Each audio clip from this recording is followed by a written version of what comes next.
राधे राधे सभी को, welcome back to my channel. So आज के हमारे वीडियो का टॉपिक है presentation in science to board exams. So जिन्होंने भी मेरे पहले दो वीडियोस नहीं देखे जिसमें मैंने बताया है साइंस वन में प्रेजेंटेशन और मैथ्स के एक पेपर में प्रेजेंटेशन, से वो लोग डिस्क्रिप्शन में जाके उस वीडियो की लिंक देख सकते हैं। सो बाय द वे, जिन लोग मेरे चैनल पर न्यू है, जिन्होंने मुझे सब्सक्राइब नहीं किया, जो मुझे नहीं जानते, उनके लिए बता दूं कि मेरा नाम मनस्वी है और मैंने 2019-20 के एकेडमिक ईयर में महाराष्ट्र बोर्ड से 10th को क्वालिफाई किया और मैं अभी 11th में पढ़ रही हूँ साइंस से। So let's get started with the video. बस हो गया इंट्रो से। सो फर्स्ट टिप हमारी क्या है प्रेजेंटेशन के लिए। सो हमारी फर्स्ट टिप ये है कि हमें जो भी हमारे डायग्राम्स होते हैं बायो में, क्योंकि ये साइंस ट्यूब में हमेशा बायो और ईवीएस टाइप एक दो चैप्टर है मेरे ख्याल से, बाकी पूरा बायो ही है साइंस ट्यूब में। सो जो भी डायग्राम्स होते हैं उसकी लेबलिंग मैंने साइंस वन में भी बताया था। अगर हो सके तो एक ही साइड करना, मतलब जो डायग्राम है उसको बॉक्स में बनाना हमेशा। जो भी हमारे डायग्राम्स होते हैं उसमें इधर हेडिंग दे देना डायग्राम की। फिर अगर आपका भी डायग्राम है, सपोज हम लोग का फ्लावर वाला डायग्राम है, ठीक है, तो आपका ये फ्लावर बन गया, तो उसको एक ही साइड लेबलिंग दे दो सारे। उससे क्या होगा, जो भी एग्जामिनर रहेगा उसको जो भी चेकिंग रहेगी डायग्राम की, उसके लिए उसको इजी पड़ेगा। जो भी एग्जामिनर रहेंगे वो क्या करेंगे, खाली आंसर देखेंगे, हाँ बस टिक टिक हो गया, बस हो गया, उनको इजी पड़ेगा। ठीक है, हेडिंग भी इधर दिख जाएगी। कभी भी हेडिंग नीचे मत लिखना, ऊपर लिखना। भी आप बोलोगे कि टेक्स्ट बुक में नीचे लिखी रहती है, बट नहीं, आप ऊपर लिखो हेडिंग, वो ज़्यादा अच्छा दिखता है। ठीक है, अब मैं लास्ट में दिखाऊंगी आपको मेरा पेपर, उसमें मैंने कैसे डायग्राम्स बनाए हुए हैं। सो आप उसको देखेंगे तो आपको ज़्यादा अच्छे से समझ में आ जाएगा। ठीक है, और जो भी डायग्राम्स रहते हैं, जैसे बहुत सारे स्टूडेंट्स डायग्राम में बहुत ज़्यादा टाइम दे देते हैं, उसमें शेडिंग करने बैठ जाएंगे, कलर करने बैठ जाएंगे। सो ऐसा नहीं करना है। एवरेज ड्राइंग करो, भले ही आप कितने बड़े आर्टिस्ट हो, एवरेज ड्राइंग करो, ज़्यादा टाइम मत दो डायग्राम को ड्रॉ करने में, क्योंकि ड्राइंग अगर आप बहुत गंदी निकालोगे तो मार्क्स नहीं मिलेंगे। बाकी एवरेज ड्राइंग बनाओगे तो आपको मार्क्स आसानी से मिल जाएंगे, क्योंकि मार्क्स ड्राइंग के नहीं लेबलिंग के मिलते हैं। लेबलिंग ज़्यादा इंपॉर्टेंट रहती है। ठीक है, सेकेंड पॉइंट है कि आपको हमेशा आंसर्स में मेन पॉइंट्स जो रहते हैं आंसर के, मेन पॉइंट या मेन पार्ट्स को जो भी रहते हैं आंसर का, उसको अंडरलाइन करना है, पेन से करना है, पेंसिल से नहीं करना है, और डिज़ाइन नहीं करनी, खाली सिंपल से अंडरलाइन करना है। अंडरलाइन करने के चक्कर में आप पूरा आंसर अंडरलाइन मत कर लेना, क्योंकि बहुत सारे करते हैं, क्या करते हैं, पूरा आंसर को अंडरलाइन कर देंगे, खाली थोड़े बहुत वर्ड्स को छोड़ देते हैं। थर्ड पॉइंट हमारी ये है कि जो भी बायोलॉजी का पेपर होता है, जो हमारा एक चैप्टर है towards green energy, I think वो चैप्टर का नाम है, 5th चैप्टर है मेरे ख्याल से। तो उस चैप्टर में आपको क्या करना है, इस चैप्टर में आपको जो भी उसके बॉक्सेस हैं, जैसे एक ट्रांसफॉर्मेशन का एक बॉक्स है, उसमें ऐसे एनर्जी ट्रांसफॉर्मेशन का बताया हुआ है, तो उसको आपको अच्छे से याद करना है। जो भी अगर रिलेटेड आंसर आए तो आप उसमें वो लिख सकते हो, इस बॉक्सेस को, और ये बॉक्सेस ऑब्जेक्टिव टाइप क्वेश्चन में भी आ सकते हैं। जो भी ईवीएस टाइप आपके चैप्टर्स हैं साइंस 2 में, उसको आप एकदम अच्छे से कर लो, क्योंकि उसी से रिलेटेड ऑब्जेक्टिव ज़्यादा आते हैं, नेम द फॉलोइंग वगैरह में। जैसे एक सोशल हेल्थ करके चैप्टर है, सोशल हेल्थ चैप्टर 9th है, और डिज़ास्टर मैनेजमेंट शायद 10th चैप्टर है। तो उन दोनों चैप्टर में से मेरे ख्याल से जो ऑब्जेक्टिव है, जैसे कौन सी एनजीओस काम कर रही है किस चीज़ के लिए, वो सब आप अच्छे से याद कर लेना। ये सब अगर आप याद करोगे तो अच्छा रहेगा, नेम द फॉलोइंग में आ सकता है, क्योंकि मैंने नहीं किया था, और वो मेरी एक तो कोई एग्ज़ाम आई मतलब मेरे को अच्छे से याद नहीं है, बोर्ड में आया था कि प्रीलिम में आया था, वो आया था एक एनजीओ से रिलेटेड ही, और मेरे को वो नहीं याद आया था, क्योंकि मैंने उसे याद नहीं किया था। मैंने सोचा कि ईवीएस का चैप्टर है, ज़्यादा इंपॉर्टेंट नहीं है, तो मैंने बायो पे ज़्यादा ध्यान दिया था, क्योंकि मैं बायो पे थोड़ी वीक थी। ठीक है, सो मैंने याद नहीं किया और मेरा उसमें 1 मार्क चला गया। सो यही थोड़े बहुत पॉइंट्स थे।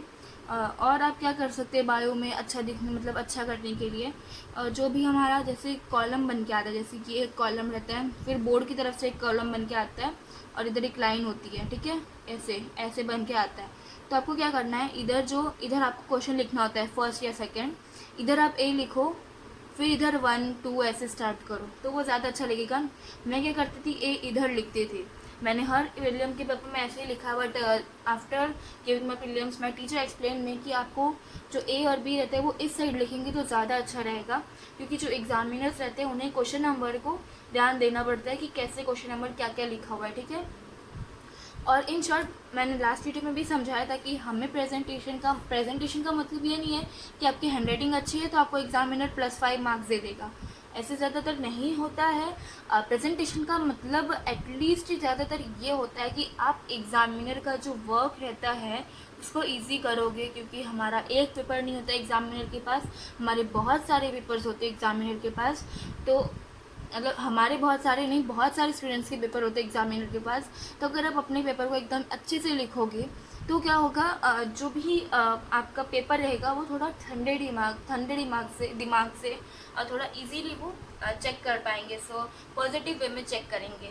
अभी ये सब जो टिप्स है ये मैं नहीं दे रही, जो मेरे टीचर थे वो बोर्ड के पेपर्स चेक करते थे, मतलब तो उन्होंने हमको बताया था कि उन्होंने मेरे को एग्जांपल दिया था कि जब हम लोग घर से लेने जाते हैं पेपर, सो भी इमेजिन कि हमें ज़्यादा से ज़्यादा पेपर ऐसे मिले जिसकी हैंडराइटिंग अच्छी हो, क्योंकि क्या होता है ना, कभी कभी कैसे पेपर मिलते हैं कि हैंडराइटिंग बहुत अच्छी है बट मार्क्स पासिंग मार्क्स मिले बच्चे को 40 में से खाली 25 मिला है, 20 मिला है। और कभी कभी ऐसा होता है वो बोलते हैं कि हैंडराइटिंग बहुत ही ज़्यादा गंदी है, बट कभी कभी वो बच्चा 39, 35 ऐसे मार्क्स ले आता है। तो ना कभी कभी वो बोलते हैं कि जब हम लोग हैंडराइटिंग देखते हैं ना, हम लोग सोचते हैं हैंडराइटिंग अच्छी मतलब बच्चा स्कॉलर है, तो उस हिसाब से पेपर चेक करते हैं। और कभी हैंडराइटिंग गंदी तो थोड़ा ऐसे हम लोग को थोड़ा दिमाग लगाना पड़ता है, हैंडराइटिंग समझ में नहीं आती है, थोड़ा घुस घुस के चेक करना पड़ता है, तो हमें लगता है बच्चा एकदम डम है। सो इसलिए हम लोग कहते हैं कि हैंडराइटिंग पे फोकस करो। इसलिए नहीं कि हैंडराइटिंग अच्छा लिखोगे तो आपको +5 मार्क्स मिलेगा, ऐसा नहीं होता। ये बोर्ड है, आपको खाली अपने आंसर्स के मार्क्स मिलते हैं। ऐसा नहीं कि गंदी हैंडराइटिंग लग के बच्चों के मार्क्स चले जाते हैं, अच्छे मार्क्स आते हैं, कोई गंदी हैंडराइटिंग के साथ आउट ऑफ ले आता है, बट तो भी अच्छी हैंडराइटिंग से थोड़ा इंप्रेशन अच्छा जाता है पेपर चेकिंग के स्टार्टिंग में। एग्जामिनर्स को लगता है कि बच्चा बहुत ही ज़्यादा इंटेलिजेंट है, ठीक है।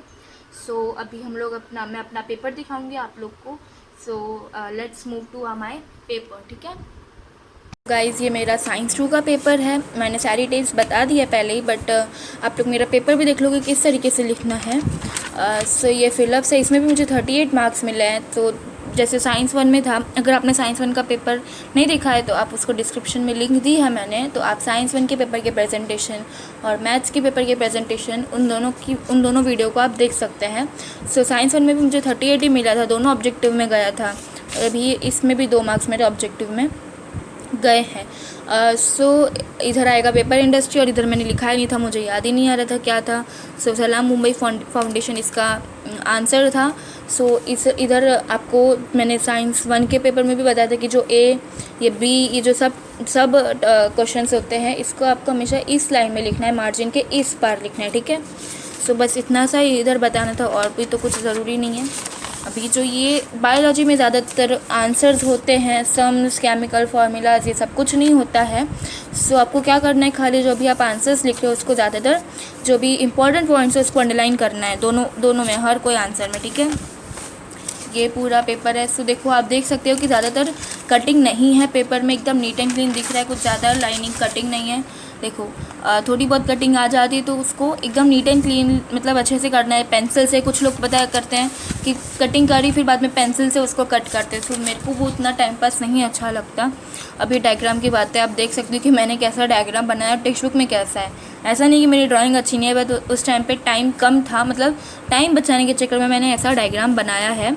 सो मैंने दोनों तरीके के बना दिया। एक्चुअली डायग्राम पूछा ही नहीं था, मगर मैंने बना दिया, और इसलिए ऐसा बनाया मैंने, ताकि मेरे को थोड़े बहुत मार्क्स मिल जाए, क्योंकि मुझे पॉइंट्स कम लग रहे थे। क्वेश्चन क्या था मुझे याद नहीं, बट उसके लिए खाली 6 ही पॉइंट थे, और मतलब छोटे छोटे पॉइंट्स है, इसलिए 6 का मैं 3 गिन रही थी कि 3 पॉइंट्स, और इसलिए मैंने डायग्राम बनाया था। सबको हमेशा याद रखना है कि बायोलॉजी में डायग्राम मतलब डायग्राम की ड्राइंग अच्छी है, इतनी भी ख़राब नहीं है, मतलब इस तरीके की एवरेज ड्राइंग आप बना सकते हो।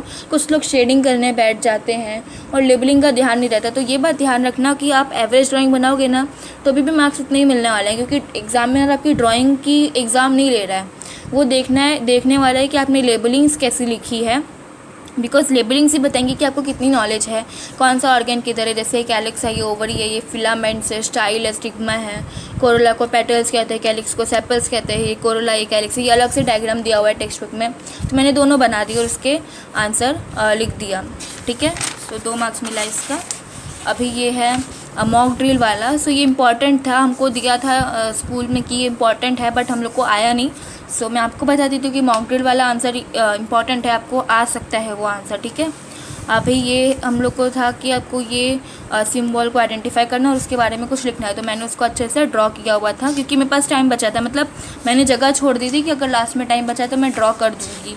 सो लास्ट में टाइम बचा था तो मैंने ड्रॉ किया था। सो यू कैन सी मेरी ड्राइंग इतनी भी ख़राब नहीं है, बट अच्छा खासा मैंने पॉइंट्स लिखा हुआ है, ठीक है।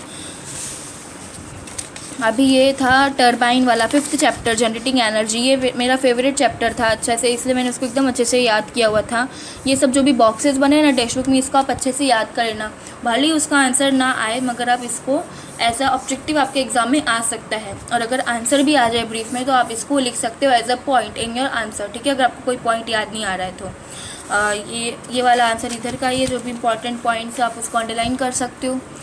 ये वाला ठीक है, मतलब ये चार्ट के बारे में आपको लिखना था, हाँ ठीक है, ऑब्जेक्टिव टाइप में ही था, बट हमको ये 2 लिखे हुए थे, इन 2 के बारे में हमको फिल करना था और फिर उसके बारे में लिखना था। तो ऐसे क्वेश्चंस आ सकते हैं। देखो, the above chart shows the transfer of any energy into electrical energy through turbine and generator. तो ये पूरा आपको लिखना रहता है। ऐसे टाइप के क्वेश्चंस आ सकते हैं, ठीक है। मेरे पास क्वेश्चन पेपर नहीं है तो मैं आपको क्वेश्चन पेपर भी दिखाती कि कैसे टाइप के क्वेश्चंस आ सकते हैं। बिकॉज हमारे स्कूल में हमारी जो साइंस की टीचर थी वो बहुत ही मतलब ढूंढ के क्वेश्चंस निकालती थी और हम लोग को बहुत हेल्प हुई थी इसकी वजह से। बोर्ड एग्ज़ाम में हम लोग को ज़्यादा डिफ़िकल्टी नहीं हुई थी साइंस के बोर्ड्स में। सो ये एक फ़ोटो आई थी कि एक लेडी है वो ओल्ड मैन को चिल्ला रही है, तो उसके बारे में आपको लिखना था। सो ये भी मतलब ये जो एक्स्ट्रा क्वेश्चंस आते हैं शायद उसमें था या फिर एक्टिविटी क्वेश्चन में था। सो जो भी एक्टिविटी क्वेश्चंस होते हैं उसको आप अच्छे से रीड कर लिया करो। मैंने इस आंसर को भी रीड ही किया था एग्ज़ाम से एक दिन पहले और वो आंसर लकीली आ गया था। तो मैंने उसको थोड़ा बहुत ओन वर्ड्स में जो भी मैंने रीडिंग किया था, जो भी याद था वो लिखा था, बट मैंने लर्न कभी भी एक्स्ट्रा आंसर नहीं किया है। ये है ऑर्गन ट्रांसप्लांटेशन वाला, ये वाला आंसर ऑर्गन ट्रांसप्लांटेशन वाला है। इसमें भी आपको एक्स्ट्रा पॉइंट्स को याद करना है। इधर मेरी हैंडराइटिंग थोड़ी गंदी होगी क्योंकि हमेशा मेरा साइंस का पेपर थोड़ा लेट जाता है। मेरे को थोड़ा बायो में थोड़ी मेरे को प्रॉब्लम होती थी, मेरे को बायो नहीं इतनी अच्छी लगती। सो ये बायो पेस्टिसाइड्स वाला है। ये वाला डायग्राम इधर है ऑक्टोपस वाला, एनिमल क्लासिफिकेशन। यह चैप्टर मेरे को पर्सनली बिल्कुल नहीं अच्छा लगता था। तो ये डायग्राम देखो, आप देख सकते हो किस तरीके का बना है, बट तो भी मैंने डायग्राम बना दिया था। हम लोग को डायग्राम बना हुआ दिया था क्वेश्चन पेपर में और हमें खाली लेबलिंग करनी थी, तो वो लेबलिंग मैंने की हुई और उनका किंगडम वगैरह देना था। तो जो भी एनिमल्स दिए हुए क्वेश्चन पेपर में आप उनका ये सब अच्छे से याद कर लो, किंगडम, सब किंगडम, फाइलम, एग्जाम्पल, ये सब अच्छे से याद कर लेना और जो भी डायग्राम से उसकी भी लेबलिंग अच्छे से याद कर लेना, ठीक है। ये पहले वाला ही आंसर है। अभी इधर ये अमीबा वाला आ गया। ये डायग्राम शायद नहीं पूछा था बट मैंने बना दिया था डायग्राम, ठीक है। और ये यूनिसेलुलर वाला है, मैंने डायग्राम अच्छे से बना दिया था। जगह छोड़ी थी कि लास्ट में बनाऊंगी, टाइम बचेगा तो टाइम बच गई थी। तो देखो जगह कम पड़ गया तो मैंने कैसे तो बनाया है। तो थोड़ा नीट एंड क्लीन बनाना आप, अगर आप लोग बनाना तो। मेरे को जगह कम पड़ गई थी इसलिए मैंने ऐसा छोटा छोटा लिख के बनाया हुआ है, ठीक है। सो ये आंसर है। काफ़ी बड़ा लिखा था क्योंकि मेरे को ये अच्छे से आता था एकदम यूनिसेलुलर वाला। अभी पीछे और पढ़ते हैं। अभी ये वाला मल्टीपल फिजन का है, फिर ये बडिंग का है। ये आई थिंक ये 2nd चैप्टर में से ही है। तो ये मेरे को एकदम अच्छे से आता था ये वाला चैप्टर, मतलब इसके डायग्राम्स वगैरह, क्योंकि ये बहुत ही बेसिक है। स्टार्टिंग से बहुत छोटे स्टैंडर्ड से हमें ये सब आ रहा है और ऐसे वाले ही क्वेश्चन ज़्यादातर क्वेश्चन 4 में आते हैं जो थोड़े बड़े हो, ठीक है। तो एकदम अच्छे से मैंने डायग्राम बनाया हुआ है। मल्टीपल फिजन, बडिंग, शायद ये वो वाला क्वेश्चन होगा जिसमें आपको यूनिसेलुलर ऑर्गेनिज्म का रिप्रोडक्शन बताना था। सो ये वही वाला आंसर है, ठीक है। सो अगर आपको वीडियो अच्छा लगा हो तो लाइक कर दो, चैनल को सब्सक्राइब कर दो, फ्रेंड्स के साथ अपनी इस वीडियो को शेयर कर दो और नेक्स्ट वीडियो के लिए सजेशन दे दो, ठीक है। तो वो वीडियो मैं फटाफट आपके लिए बना दूँगी, ठीक है। So bye bye, meet you on next video.